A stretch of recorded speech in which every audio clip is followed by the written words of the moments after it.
bigla kong naalala nung binabanggit niya yung mga plate number ng sasakyan na ginagamit nila. Meron po akong information, reliable po ito, na yung LTO, pinagbubura na yung record ng mga sasakyan na ginamit nila sa pagde-deliver. At kilala ko po kung sino yung nagpasimuno para burahin ang records ng mga sasakyan na ito. Balang araw ay mananagot din siya. Okay? So, balik natin dun sa picture, no? Yung kanina. Ayan. Ano to? Dami ah.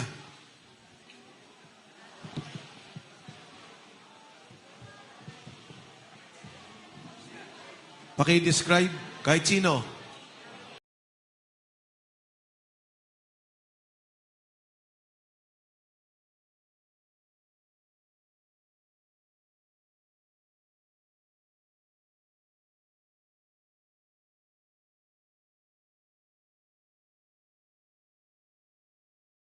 US Corporation po. Saan tong office na to? Sa Tectite po, sa may Ortigas. Hindi to Valle Verde. Hindi po, sir. Hindi. Next.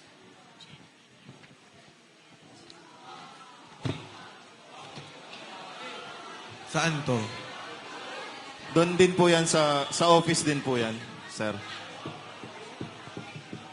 Meron ba kayong money counter o ganyan na lang ang bilangan? May counting machine po yan, sir. Marami po yan, sir. Hindi lang nakagip sa kwan. Pero minsan, sir, ang kwan kasi niyan, sir, pero po yung bilang, sir. Eto, tanong lang, may mga oras ba na nababawasan yung pera sa pag-deliver sa inyo? Pag-deliver ninyo? Kaya may magre-reklamo kay Mark o kay Paul. Kulang. Meron sir, nagre-reklamo yung kay Kong Romualdez po na minsan kulang po yung delivery. Magkano daw kulang? Hindi ko lang kung magkano sir, million din nawawala sir. Isang beses lang nangyari yun? Hindi lang isang beses sir, bawat delivery po kulang.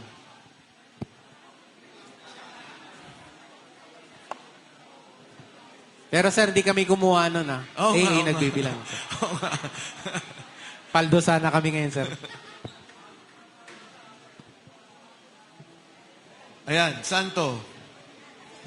Tectite office din yan, sir. Tectite pa rin. Yes, sir. Yan yung mga pera na galing bangko, dinadala dyan sa Tectite, dinadala sa Horizon Homes, sir, at saka dinideliver sa iba't ibang official na mga gobyerno, sir. Next.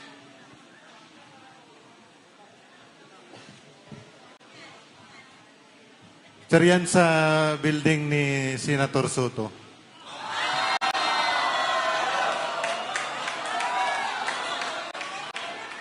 Bali, ako yung advance team kami dyan, sir. Kasama ko yan si Badilla. Si Lobin Badilla. Sino tong kinuna mo ng litrato? Ako yan, sir, nagkuha. Kasi yung nag-advance kami dyan, bali, pinipicturean ko, sinisend ko sa Viber group namin para ma-inform yung tropa na aboard na kami, sir. Next.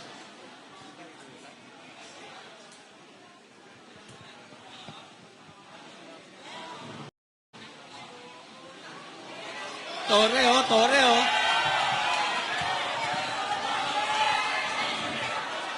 Ito yung kwan, sir. Kayo ka, Sarge. Pakinggan po natin, mga kasama. Noong time po na lumabas si Tap Orly po, Gutesa, I think September 20. Teka, Sarge, teka. Quiet lang po para malinaw na marinig natin. Sarge, sige. Go ahead. Ito po yung time na yung lumabas na po si Tap Orly Gutesa, September 25, 2025. Inumpisahan na kaming 24. Inumpisahan na po kaming kausapin ni General Torre po para para bigyan po ng mga offer po, katulad po nung cellphone po. Ito po yung cellphone na nakuha ko. Tapos binigyan rin po kami ng 50,000 po para kapalit po doon sa affidavit na magpapatunay po na papasinungalingan namin yung mga pahayag po ni Tap Orly Gutesa po. Bale yung 50,000 bayad po sa amin for disturbance fee po na sinasabi nila. Niya po. Yan po yung patunay na pumunta po kami sa Raffles, doon po sa office niya. Sa Raffles... Makati po. Office ni General Torre o ni Saldico? Unit po ni boss, ginagawa niya pong office po. Kasi nandun rin po yung secretary niya po, si Analisa Gaspar po. Sir. Secretary Nino. Ni General Torre po. So nag-o-office siya sa unit ni Congressman Saldico. No, sir. Parang ginamit lang yan, sir, na pang-establishment namin na kakausapin kami, sir. Diyan kayo nag-set ng meeting. Yes, sir. Yung time kasi na yan, sir, hindi rin namin alam kasi ang akala namin sila pa ni dating speaker at saka si Bosaldi. Yung pala, ginagapang na pala, sir. Kaya akala namin si boss pang nagpupundo dyan para ma-hold the line kami, sir. Para hindi kayo lumabas. Opo. Sino-sino itong mga nandito? Yung dito po, yung naka-gray po, si kasamahan po namin, si Tap Malati po, retired Army, si General Torre po, si Tap Lupian, si Sarge Master Polidario, si Tap Pabiluna, at saka ito po, yung ulo po, si Tap Voluntante po. Kasama rin dyan po. Actually, sir, marami kami dyan. Mga Ilan? 15 kami, sir, na pinapirma po ng NDA po. Non-disclosure agreement at saka yung affidavit po na magpapatunay na papasinungalingan po namin yung sinasabi ni Tap Orly po. So nagkaroon kayo ng isa lang na affidavit para sabihin nagsisinungaling si Orly Gutesa. Individual. Individual yun, sir. Kaya nga, individual affidavit, pero Isang yung ano affidavit, ang sinasabi lang, nagsisinungaling si Orly Gutesa. Tama? Opo, sir, tama. Tama po, sir. Tama. Okay. Matanong ko lang, bakit ang posing nyo nakaganyan? Yan yung time na inaamon niya si, sir, baste ng boxing. Kaya ganyan ang posing nyo. Oh, yes, sir. Next.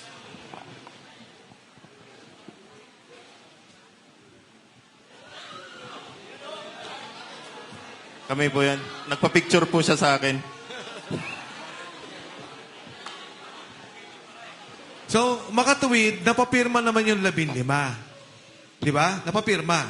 Ang ginawa kasi namin nun, sir, nag-usap kami ng 15. Hindi kami pumirma nung time na yan, sir. Ang ginawa nila, sir, by batch na kami. Pero napapirma pa rin kami, sir. Napapirma. Yes, sir. Ano pa ang pinangako sa inyo dyan? Trabaho po. Yun po. Gagawa daw po siya ng security agency. Tapos, yun po. Kapalit po nung mga cellphone at saka yung mga hindi na po kami lalabas. Hindi, mabuti. Katunayan nga, sir, yung ibang tropa nandun sa agency ngayon. Mga 28 mga tropa na nandun ngayon, sir. May 28 kayong kasama nandun sa agency ngayon. Opo, sir. Wala namang pananakot. Yun, kasama. Hindi naman masabing pananakot siguro, sir, kasi parang doon na pinangakuan ng trabaho saka hindi na magsalita. Ganun, sir. Sarge, go ahead.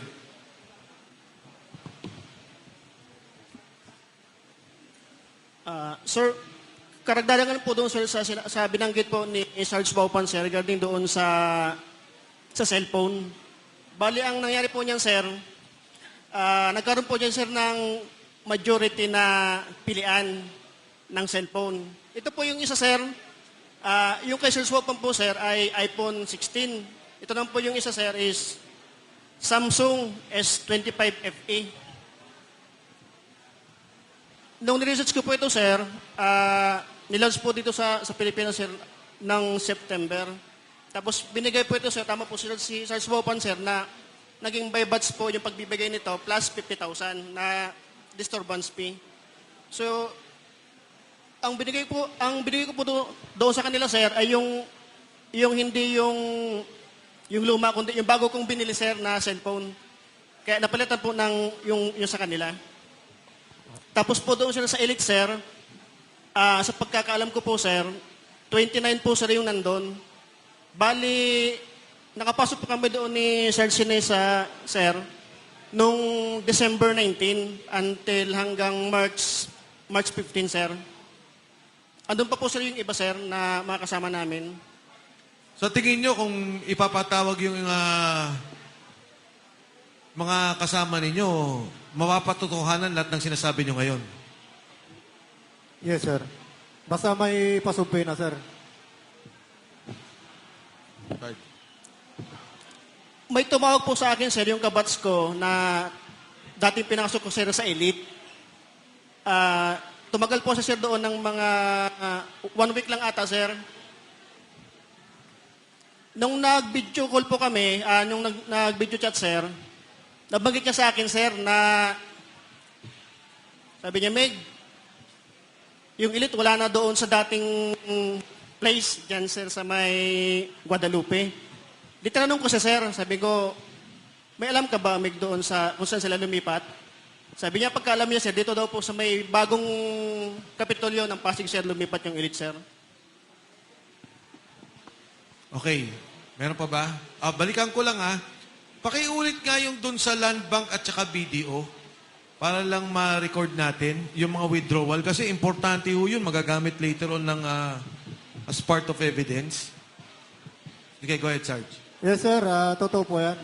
Saan Land Bank to? Sa, sir, sa may DepEd. Diyan sa may Dito lang. San Miguel Avenue, sir. Then, Pasig. Yes, sir, Pasig. Then yung BDO, sir, diyan sa may Alpaland Building, diyan sa BGC. Malapit po sa St. Luke's. Okay. Then yung PBCom, sir, diyan po sa may Meralco, San Miguel Avenue, sir, yung PBCom. Yung Land Bank, sir, sa Meralco Avenue. Minimum na withdrawal dito, isa, dalawang maleta. Dalawa, sir, ang pinaka, dyan, sir, dalawang maleta. Pinakamababa. Yes, sir. Pag pumunta kayo doon, nakukuha nyo na yung perang buo o paano?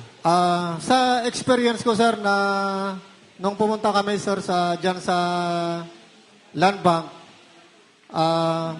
papasok kami doon, sir, sa pick up na lang, sir. Bali, pumapasok kami doon mismo, sir, sa loob ng DepEd. Then, doon mismo sa likod ng Land Bank, sir. Doon, sir, nilalabas yung pera. Meron din po, sir, doon mismo, sir, sa harap.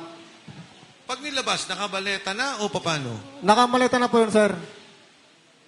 Minamaleta ng Land Bank? Oo, sir. At saka yung dalawang babae, sir, kasama sila, sir, sa pagbibilang, eh. Si Kate Villarreal at saka si Mayan de la Cruz. Etong dalawang babae na kanina? Yes, sir. Yan ang malimit, sir, na kasama namin pagka nag-withdraw sa mga bangko, sir. Minsan, sir, may nangyari na ihatid namin sila doon sa mga bangko. May dala na kami, sir, na maleta. Then, tatawagan na lang kami, sir, pagka pipick upin na. Ganon, sir, yung kalakaran, sir. Sarge? Yes, sir. Yes, sir. Na-experience ko po yan tatlong beses po sa PBCom po, San Miguel Avenue, dito po sa may Pasig. Nakapag-withdraw po kami ng dalawang maleta. Kasama ko po si Master Sergeant Lupian at saka yung dalawang staff ni dating Congressman Saldico, si Kate Villarreal at saka si Mayan de la Cruz. Bali, pumasok po kami doon. Ako yung driver nun. Pumasok sila, dalawang empty na maleta na medium. Nag-withdraw po sila doon sa PBCom dito sa San Miguel Avenue. Paglabas po, puno na yung pera. Puno na Yung maleta? Yung maleta ng pera. So ito, dala nyo na yung maleta. Dala namin yung maleta, sir, empty yun. Yung sinasabi kasi ni Sarge, dumarating kayo, may maleta na rin, kasama na. Tama ba? Pakila, sir. Pag pumunta kayong Land Bank mo, paglabas ninyo, ay pag-withdraw ninyo, may maleta, o may dala kayong walang laman. May dala kami, sir, na walang laman, sir. Then Okay. paglabas, Puno na. dala na namin, sir, yung maleta na may lamang pera. Ang lahat ng loading sa likod ng bangko. O at least may secret Sa likod, entrance. sir, ng bangko. Kasi hindi pwede dun sa San Miguel Avenue dun sa harapan mismo. Harapan. Okay. Tapos na-experience ko rin sa, sir, sa may land bank, malapit dito sa DepEd mismo ng, Meralco Avenue. Oh, dyan.